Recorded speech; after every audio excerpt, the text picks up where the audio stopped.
It is a conversation that has been there. It's a matter of discourse that has been there for a while, the matter of the NCIC and what they're doing to deal with hate speech and among other things. So this morning we're hosting Francis Kaparo, and if you have any questions for him, the SMS platform is 2242 and the hashtag to use is Power Breakfast. He's with Mutegin Jao, and we now cross over to them. Welcome. Thanks. How are you, sir? I'm fine. You remember the American president was here last week? Yes. And one of the biggest concerns about this country is about tribalism and ethnicity, ethnic profiling, and all those kind of things. Your outfit is the one that is supposed to bring cohesion and integrity in this country. What do you take of that challenge by the American president? Well, I hope our leaders who are with him and talking to him and listening to him got that message, because he was spot on. It is a very worrying issue. We are terribly divided as a society. We must work very hard to remove tribal animosity from amongst the various Kenyan communities. And you know, but I have traveled to this country. I've got to all hotspots.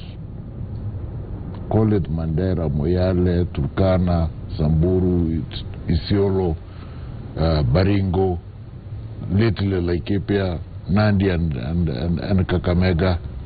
It is a live issue.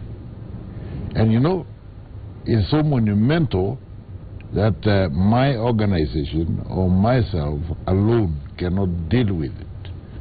We may put off a few fires here and there, but the problem is so monumental. It requires intervention, immediate intervention from the highest echelons of our political society, both in government and outside it. We need it. We need to confront this monster together, all of us. When we got independence in 1963, the Kenyan society was not as divided as that. The colonials had tried to divide Kenyans so that we could not form a political party across the country. So we had a Luo Union, Kikuyu Central Association, Akamba Union. But after independence, when KANU and KANDU were formed as national parties, the country was united. How is it that we have degenerated to this extent? Well, it was and still is the political philosophy of those leading the country. You know, we got this independence at the same time as Tanzania. Yeah. You know that? You know. And Tanzania and Kenya are as old. They are same age in political independence. But you know, every year you are hearing, or almost every month now, or every day, you hear about tribal skirmishes from one part of Kenya or other. But you don't hear any tribal conflict in Tanzania. The question must be, why? And the reason is, Tanzania spent its early years of independence, to create a nation state called Tanzania. And the second thing they did, or simultaneously as they were creating a nation state, they were also creating a citizenry called Tanzanians.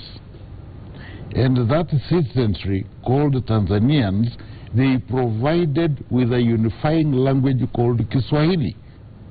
So you have a nation state called Tanzania, you have citizens called Tanzanians, and you have a Tanzanian language called Kiswahili, which almost, I think, everybody in Tanzania speaks and communicates in Swahili on a daily basis. Contrast that with Kenya. We went a totally different route. We thought that the best thing we could do for our young nation was to create wealth. And therefore, you had session of paper number 10 of 1964 on wealth creation, but not wealth creation for the whole country. It was wealth creation to those areas of Kenya which had rainfall and which were north of the railway line. the main railway line from Nairobi to Kisumu. It must be north of the railway line. It must be within the rain belt, and it wasn't also for everybody within that area. It was for a selected few. And therefore, you had a society that was misdirecting all its energies, creating wealth for a few and neglecting, as it were, the whole nation or the greater part of it. And therefore, you know, out of that, you never created a society called Kenyans. In fact, the Kenyans are only Kenyans. Even now, they only refer themselves as Kenyans when they are outside Kenya. And the minute they come back to Jomo Kenyatta Airport, they go back to their tribal identities. And so we missed the boat then. And this is also the reason why you hear this very unfortunate slogan from people coming out from outlying districts in northern Kenya, that we are going to Kenya. You know, it's a very unfortunate thing. And, you know, that is where our fault, that's where our trouble emanates from. But do you think steps are being taken to correct that? No. What about the new constitution? The constitution is a beautifully written document, but it answers that. It is a document. It is paper. It is people who must put life to a document. You and I, particularly the top leadership, the government itself, must put life to the document. And there is no life being put in that document in actualizing the national values, in bringing Kenyans together. The Constitution has a chapter for national values. Yes, it is. It is there. But the Constitution does not work in any office. It is people who work in various offices. It is people who run various government departments, in the various institutions of government. It is those people who populate those institutions created by the Constitution that are obligated to bring to life the provisions in the Constitution. Oh. Unfortunately, we are not doing as much as we should. Unfortunately. One of the reasons why people feel excluded is when the government or either national government or county governments exclude them from either resources, employment, or other benefits. Your outfit, the National Cohesion and Integration Commission, is supposed to monitor that, ensure it's done. In fact, when your predecessor at one time gave a chronology of employment, he went to the universities, he went to the government, and he found out which ministry is employing who, which university is employing who, and how, whether the people are being included or excluded. That's what you're supposed to do. You're not supposed to complain. You're supposed to do it. Make sure it happens. We just don't complain. We must complain. We must do it and complain. And I'll tell you why. Action. Yeah, I'll tell you why we must complain and why we must be also acting. First, in addition to ethnic audit of the central government and that of the universities, we have also completed now ethnic audit of all the 47 counties. And we are undertaking ethnic audit of parastatals as we speak. We have made those findings public, and we give it to various government departments. As you know, when you are dealing with employment, it is a very difficult issue. Because you see, when you do an audit of a government department, people are already working there. They have already been put in place under contract or even permanent employment. It is difficult for you to walk into an office and say, because this particular ethnic group dominates this area, you must all be sacked now so that we can bring others.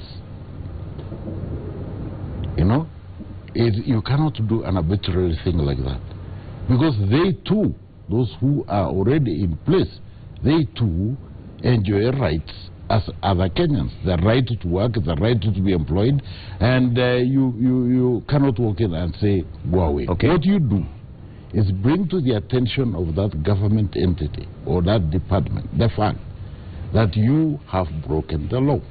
You must take remedial action. And you know, you can only do as the law provides, gives you power to do. NCIC Act does not allow me, for example, or the Commission for that matter, does not allow the Commission to walk into a government department which has contravenes the Constitution by employing too many people in that particular department and dismiss that person. We don't have that power. We can't even take them to court because there is no criminal offense assigned to it. The best we can do is make it public, write to that particular department, and require remedial action. And remedial action in a way of employment can only be done as the other things arise. So it is the morality of the Kenyan people that is at trial here. We talked to Professor Margaret Kobia, who is in charge of the Public Service Commission, yesterday. And she told us that just the same way I've said, that people are employed, they're there. But the remedial action that the Public Service Commission is trying to do is to ensure that at initial employment stage, when they are employing, for instance, assistant commissioners, or CONDUs, or whatever you call them these days, that when they employ, then they meet that requirement. Why isn't your organization can ensure what the Public Service Commission says they will do is done all over, so that when people are now being employed either by county government or by startup corporations, that the initial, that is done. The ideal situation, Joe, would be that at the time they are doing that employment, exactly, they must consult us. We must be represented. We should be able to sit there and gauge whether or not they are complying with the law. They don't. They don't even let us know who they have employed and what is the tribal composition. Finally, we come to do an audit. It's a historical thing. I think I would recommend that in those commissions, government commissions that do employment, must either inform the commission of the positions available and how they intend to distribute, or the commission be represented there, so that we can also have a closer look as things are happening, rather than have to look at it when it is history. We would love to do that. And by the way, this next 7th of August, 6th and 7th of August, we are going to have a retreat with the Committee of Parliament in charge of cohesion and equal opportunity to look at the National Cohesion and Integration Act and the amendments that we prefer. And I think we would want to have that aspect included, so that the Commission is represented or has information on the recruitment of personnel as it happens. But the recruitment of personnel in public offices is always advertised, so you cannot say you are not aware. Well, so for instance, when they are recruiting, like now I hear they are recruiting the prisons people, the prison warders, and I hear the business is doing very badly through terrible happening. But the always know. Have you ever asked that to be represented, for instance, in recruitment of civil servants, police? Because that's where the corruption takes place. Listen, Mutegi, you get to know that like me through the press. You are not invited to participate in the selection or even its composition. We as a commission are also not involved in the selection or final composition. We would like to have a say or to have a look. The least we can do, we should be happy, is that we should have a look at that record, at the record of the people being recruited at the stage of recruitment, so that we can have a say when it is possible, still possible, to do a correction without having to to punish some Kenyan because that Kenyan belongs to this tribe or the other. That is the ideal position, and that's what we would like to go to. You have been doing a lot of consultations in either your commission or yourself personally in those areas which are hit by clashes, ethnic clashes. We call them cat wrestling, or you call them tribal, whatever. To what extent are you succeeding in bringing peace? By and large, we've been fairly successful. By and large. I mean, if you remember the intervention Mr. Haji and I did in Moyale, now Marsabit now is okay. We also went to Mandera, and for 7 months Mandera was okay until Al-Shabaab came. I have no control over the Shabaab. I don't even know where they reside. I have no interest to talk to them. They are criminals, so I can't talk to them. We arbitrated between the Nandi and the Cabras in the border of Kakamega and Nandi, and that has held 5 months now. They have in fact built a common market called a money market.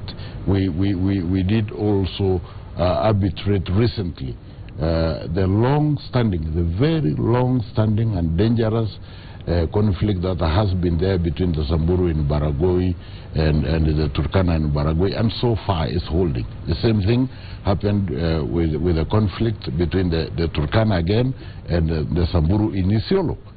We did almost at the same time, and it's holding. And holding means what? Holding means they are not killing each other for the time being. But why can't you do is there no way of doing it by a permanent solution? You see, we would like to do it permanently, and this is what we want to do. We are a very small organization. In fact, my organization has less than 50 people, including drivers, team makers, and everybody else. Indeed, a lot of this work is being done by me and the commissioners. In fact, I am hardly anywhere at any one time. I'm transiting everywhere. But we would like to do this. We do it, yes, but we also want, once we have reconciled communities, we need the law to back us. We need the police to ensure that any criminal who engages in criminal activity contrary to the agreement between the two communities is immediately apprehended and taken to court. The problem is communities fight because they think the law is absent, and the law must be present and bear its teeth and get hold of criminals. And a lot of places there is absence of the law. And we have been trying to work very hard with the police, and I commend in a lot of areas that I have done a conciliation. We always get the police and the provincial administration involved, and they have helped us quite a bit. And I like to see that across the board. The most recent we did was in Baringo, between the Pokot and the Ilchamus, and you know that thing has been going on for a long time, and between the Ilchamus again of late and the Tugen, and between the Tugen and the Pokot, it's a very interesting character. It's holding on for the time being. But we need a lot of things to make this happen. First, we need the politicians. We need the politicians to stop being warlords and dividing people on ethnic grounds, the politicians, or even on ethnic, forget even on ethnic grounds, even on clan grounds. So we need them to be on board. We need them to understand that the only useful people to them are the live ones, not the dead. They shouldn't stop. The dead are not in their tribe, so they don't care. But I'm saying to you, yes, the politicians will not stop. Some of them are in parliament. Yes. And they'll go and find trouble. Yes. Particularly when it comes to elections or near elections. Yes. The other day, we had some politicians at the CID headquarters making statements when some people were killed. Nothing happened after that. Nothing. Absolutely nothing. They just went and wrote statements. They went there. Sometimes they go there with their supporters. Which is very bad. So, Unfortunately, why can't you insist those politicians be prosecuted? And unfortunately, Njau, I'm not the one in charge of police, right?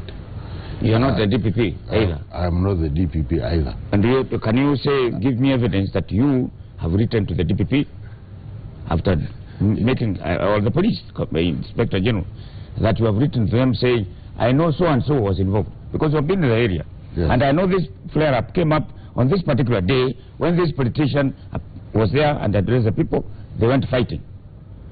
Have you ever written documents or documented that this politician did that, and then the DPP refused to act? He hasn't. I've just told you the other day, I mean 3 weeks ago, the Committee on Cohesion and ourselves decided that finally we must get names of the inciters. Now listen, to get that evidence is not a one-day affair, because you don't want to bundle names around and you cannot back it with evidence, because then it amounts to witch hunting. It also could destroy the character of others, and also if it is false, it will destroy the organization itself, because it will be a rumor monger. So we are going to be very deliberate about this. We will want more funding. I have only one investigator, by the way. One investigator. That can't, it can't help. All right? I told you earlier, I have less than 50 people. I need more. I asked government the last financial year to give NCIC what we thought would be a reasonable budget of 728 million.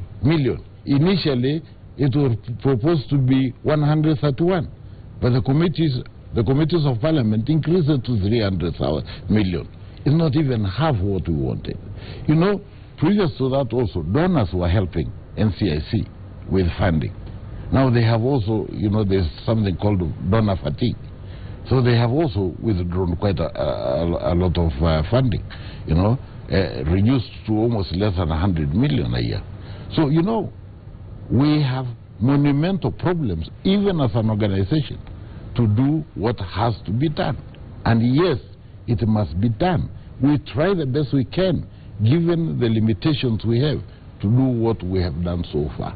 Indeed, of course, I don't want to tell you, to ask you to congratulate the organization for doing the best it can under very difficult circumstances, but as the Chief Scout of Kenya, I am doing my best. Well, there was also the question of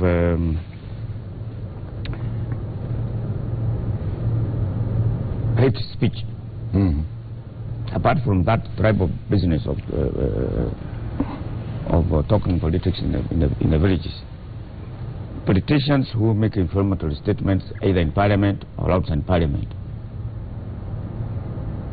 and we remember some in the coast, some were taken to court. It looks like you have no teeth to prosecute politicians who make inflammatory statements inciting either their constituencies or their tribe to fight others. Well, listen, first, you cannot take any criminal action against a member of parliament for speaking inside the chamber or even a committee of the chamber, because that is privilege. But of course you can take action when they speak outside it. But it comes back to it, you know. First of all, I have no power to prosecute. So every time we have would you like power to prosecute? Yeah, but the Constitution doesn't want to. But we would prefer to have some power. But everybody says they want some power. We can only give evidence to the Director of Public Prosecution.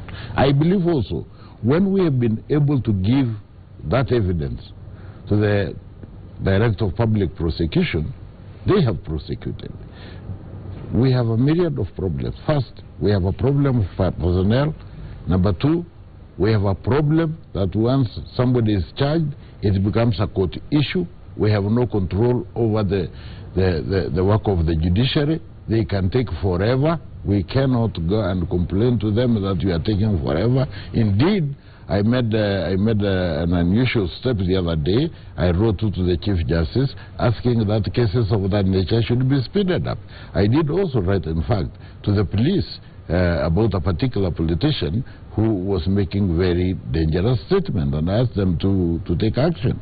And indeed, I also wrote to all political parties, including to the registrar of political parties, drawing to their attention the fact that they have a responsibility to rein on their members against hate speech and inflammatory statements. And indeed, as a consequence of my letter to political parties and the registrar of political parties, the registrar of political parties reinstated the position I've made, and she has also written to all the secretary generals of all political parties, demanding of them accountability on what their members do or say that has the capacity of threatening the national good.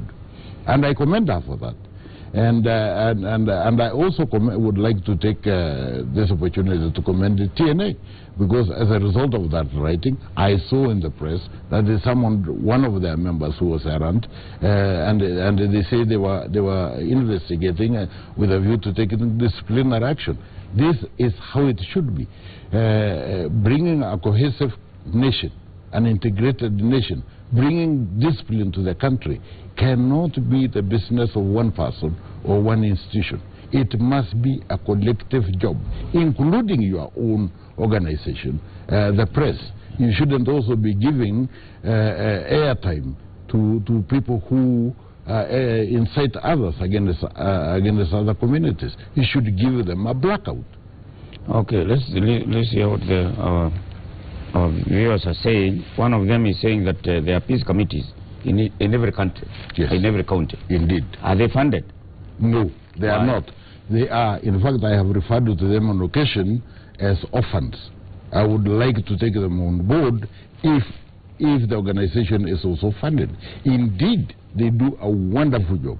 Every place I have gone in Kenya to try and mediate and reconcile communities, peace committees on the ground have helped us immensely. They do a lot of wonderful job. But yes, they are not funded. They are, in fact, orphans. They have nowhere to stand on, and they should be helped. Indeed, they are not the only organ that is useful that has been neglected. The provincial administration, it no longer exists. That's it. It should exist, because you cannot and you have not put in place a replacement that can work. That is credible. Yeah? They are county commissioners. County commissioners are there without a budget. They are just like me. Now I can see in the new budget that the government has tried to revive them. And I even heard yesterday the minister in charge of security saying chiefs now are going to get motorcycles. It's a commendable thing. I think we would have been very foolish if we discarded the provincial administration at this time without putting in place a credible replacement. There is a viewer who says, Bona Kaparo, speak the truth, that we are divided because of political assassinations that have taken place in the past, discrimination, marginalization, skewed resource allocations, that most Kenyans walk in the street with a heavy heart because of that. Have I denied that? I thought at the very beginning, I said we never attempted to create a unified country. We never tried even to create a Kenyan citizenship. I even said the economy and session of paper number 10 of 1964 was very skewed. It was to be for a very small area north of the railway and within the rain belt area.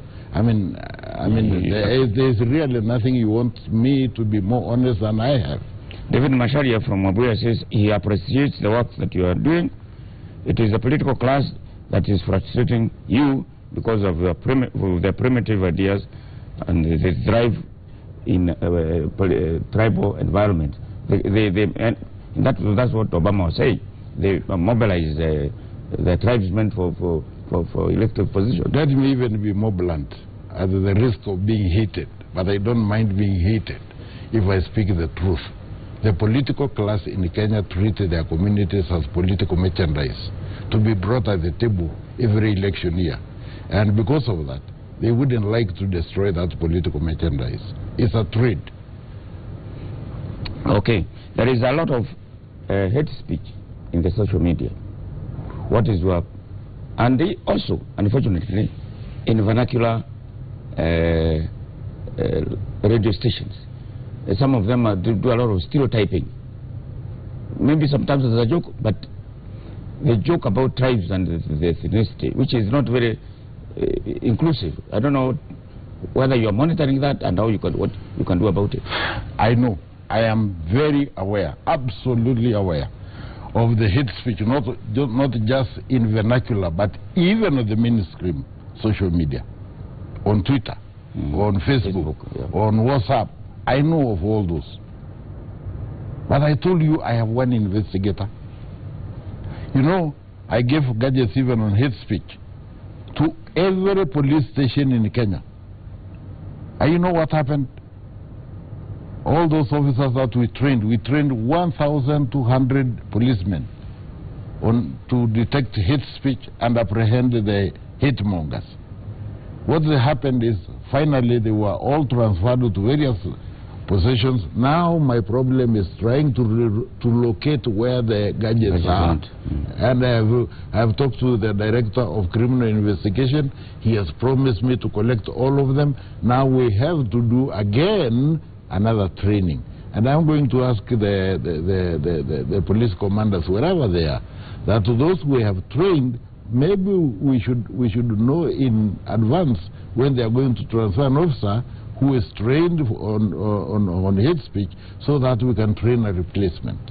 Because we can't also say they cannot transfer.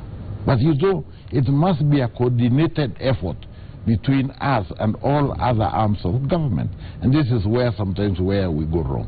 We don't coordinate. We don't know. The right hand does not know what the left hand is doing. But we must get this together, because, as I said, it is a monumental thing, and it is dangerous if we don't check it. It can kill us, all of us. There is somebody who thinks that, Julius from Nairobi, that you discriminate when it comes to prosecution of hate speech. And he gives an example of one, I don't know whether I want to name the names, but you choose and pick whom you want. Like who? He says you prosecuted Kuria, but not Badi. Who is Badi? I don't know. Neither do I. He thinks Badi is made. I cannot answer for a person I don't understand, and I don't even know what he was supposed to have said.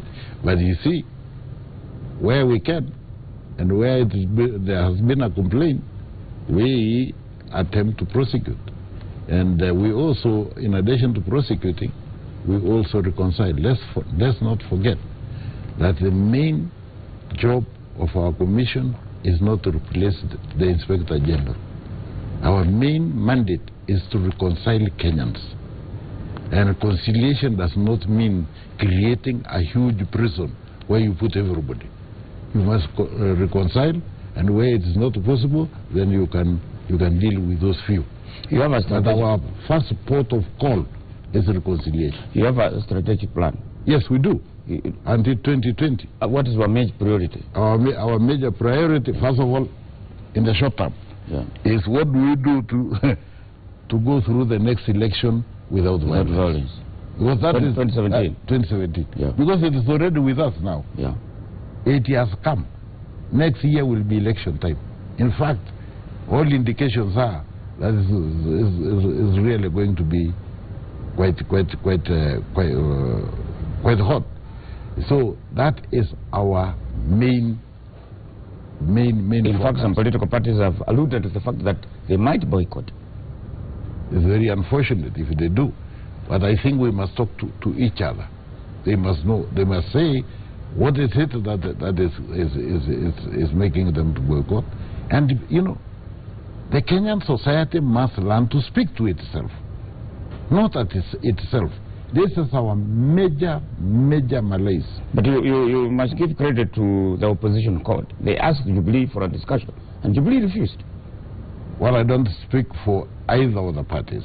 It depends on what actually you want, whether you wanted to have a dialogue or you wanted to have a shouting match. And there's a difference between these two. There's a difference between civilized dialogue and civilized discussion and a shouting match and insults. And you know, I know Kenyan society. They are very good at shouting at each other. They are very bad. The politicians, that is. The politicians and their supporters. Please, let's also get this right, Mutegi. Let's get this right. Politicians are products of our society, and they do what society wants them to do. They say what will lead to applause. A Kenyan society applauds when you talk a violent language. They don't applaud you when you reason coolly. Before you conclude, what would you like to tell Kenyans? I would like to tell Kenyans I'm on a mission to recruit a huge brigade to try to bring Kenyans together, to try to save Kenyans from themselves. Please stop killing one another. Please talk to each other, not at one another. Please use a language that cannot hurt. Use a language that consoles. This country belongs to you and me and to the unborn. Let's keep it alive. Let's keep it a safe country. Let's keep it for ourselves now and for those to come after us. It is in each Kenyan's selfish interest to save Kenya. Thank you very much. Thank you too. Thank you very much. Thank you. I hope you have a nice trip to Garissa. I hope so. Thank you. And these remarks, Kenyans who have heard the appeal from the chairman of the Ethics and National Cohesion and Integration Commission. Stay tuned.